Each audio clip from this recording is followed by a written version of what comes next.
ایک گیدڑ تھا، اس کو چھپے ہوئے کاغذ کا ٹکڑا کہیں سے ایک مرتبہ مل گیا، تو وہ اس کو ٹکڑوں کو لے کر بہت ہی زیادہ خوش ہوا۔ خوش ہونے کے بعد اپنے ساتھیوں کے پاس گیا، جنگل گیا۔ جنگل میں جانے کے بعد اس نے اپنے ساتھیوں کو اکٹھا کیا، بلایا، سب میرے پاس آؤ، دیکھو دیکھو۔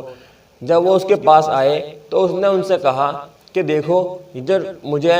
سند ملی ہے، سرکار کی طرف سے مجھے ایک سرٹیفکیٹ ملا ہے کہ اب ہم کہیں بھی جائیں گے تو ہمیں دیکھ کر کتے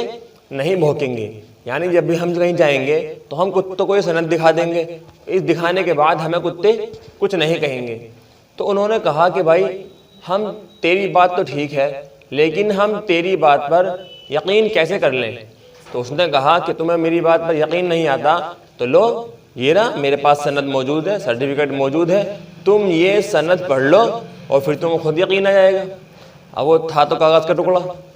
لیکن وہ گیدڑ تھے، وہ بھی پڑھے لکھے نہیں تھے۔ انہوں نے ان سے کہا کہ بھائی دیکھو ہم تو پڑھے لکھے نہیں ہیں۔ تو اس نے کہا جب تم پڑھے لکھے نہیں ہو تو میری بات پہ یقین کر لو، یہ رہا میرے پاس تو انہوں نے کہا چلو ٹھیک ہے۔ تو ایک مرتبہ اس نے ان سب کو اکٹھا کیا، اکٹھا کرنے کے بعد سارے کے سارے ایک قصبے کی طرف روانہ ہو گئے۔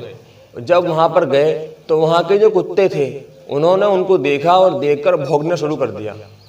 جیسے ہی ان کتوں نے بھونکا تو فوراً ایک دم ان سب کے اندر بھگدڑ مچ گئی،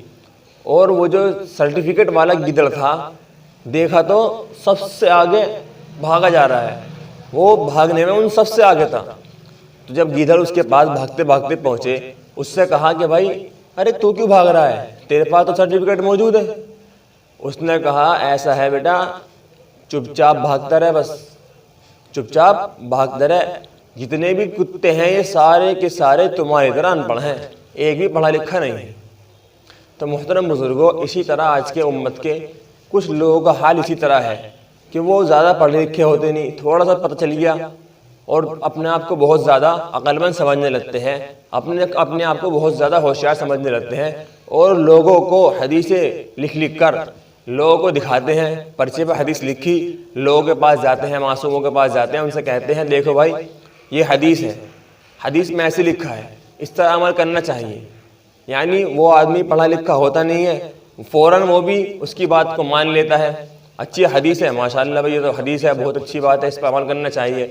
اور وہ خود اسے یہ بھی نہیں پتہ نہیں ہوتا کہ حدیث ہے یا نہیں ہے، یا حدیث کس وقت کی ہے، عمل کرنے کی ہے نہیں ہے، نہ اس کو لے کر کسی کے پاس جاتا، پڑھے لکھے کے پاس۔ تو جب کوئی انسان آپ کو اس طرح کا ملے کہ وہ آپ کو حدیثیں دکھائے یا کوئی دین کی بات بتائے، اور آپ کو پتہ ہے کہ عالم بھی نہیں ہے، ایسی جاہل آدمی ہے، تو ضرور اس کی بات کو علماء کے پاس لے کر جائیں اور ان سے رابطہ رکھیں۔ اللہ پاک ان سب جاہلوں سے ہم سب کی حفاظت فرمائے۔